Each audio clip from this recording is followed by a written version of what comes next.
काफ़ी बड़े बड़े आईपीओज लाइंड अप हैं और ख़ासतौर से मीशो के आईपीओ पर तो सबकी नज़र रहेगी, क्योंकि बहुत लोगों के लिए मीशो जो है एक उनका खुद का अमेज़ॉन है। तो उस वजह से उस पर हम कुछ देर में मैनेजमेंट से ही बात करेंगे आज।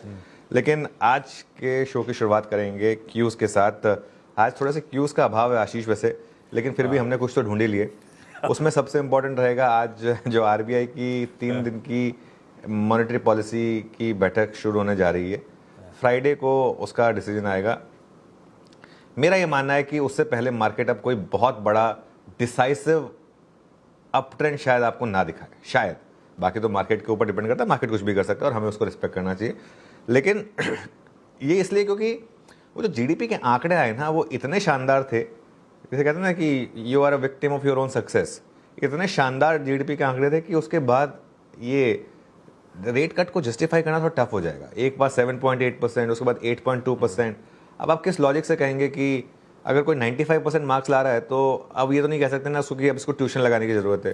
ट्यूशन लगाने की ज़रूरत तब होती है जब 60-65% मार्क्स आ रहे हो। तो इसके लिए ये यहाँ पर थोड़ा सा गवर्नर साहब के लिए थोड़ा टफ होगा। तो एक मार्केट अब एक अजम्पशन ले रहा है कि शायद रेट कट ना आए, लेकिन डविश पॉज आ जाए। मार्केट के लिए वर्स्ट केस सिनेरियो होगा अगर हॉकिश पॉज आ जाए, जो नहीं होना चाहिए, लेकिन फिर भी जैसे हम कहते हैं कि you never second guess the RBI. लेकिन डविश पॉज जो है वो मोर और लेस अब एक मान के चलिए कि बेस केस बन रहा है। रेट कट आ गया अगर ऐसे, अब इस एनवायरनमेंट में अगर रेट कट आ गया तो बहुत बड़ी रैली का संकेत देगा आपको, खासतौर से बैंक निफ्टी में। तो लेट्स वेट एंड वॉच, और ज़्यादा वेट करने की ज़रूरत नहीं है। सिर्फ 2 दिन की तो बात है, आज वेंसडे तो हो ही है, फ्राइडे को 10 बजे तो डिसीजन आ ही जाएगा। इसके अलावा एक और चीज़ पर नज़र रहेगी, व्लादिमीर पुतिन का भारत का दौरा, और ख़ास तौर से जो डिफेंस स्टॉक्स हैं ना, उन पर नज़र रखिएगा, क्योंकि बहुत चर्चा हो रही है कि शायद एक डिफेंस से रिलेटेड कोई डील साइन हो जाए। तो इसके लिए इस पर थोड़ा सा आप फोकस करिएगा। इसके अलावा मैं और कोई बहुत ज़्यादा क्यूज़ देख नहीं पा रहा हूँ। एक हल्का सा नेगेटिव जो मार्केट के लिए निकल कर आ रहा है ना, कि वो ट्रेड डील जो है ना, अब जो यूएस के साथ ट्रेड डील है वो अब तक हो जानी चाहिए थी, अब तक नहीं हुई। इसका मतलब कहीं ना कहीं पेंच फंसा हुआ है और वो थोड़ा सा मार्केट को अब टायर आउट कर रही है। ये एक थोड़ा सा रिस्क बन रहा है यहाँ पर। इसके लिए इस समय बाज़ार में बहुत ज़्यादा अग्रेसिव नहीं होना है, थोड़ा सा मेजर्ड रहना है। और एक और चीज़, ये मार्केट जो है, अगर आप इसका ट्रेंड देखेंगे, 3 महीने का निफ्टी का ट्रेंड रखिएगा, इसमें आपको बहुत क्लियरली एक मैसेज मिल जाएगा। जो लोग इस मैसेज को पढ़ना चाहें वेलकम है, जो नहीं पढ़ना चाहें उनकी मर्जी है।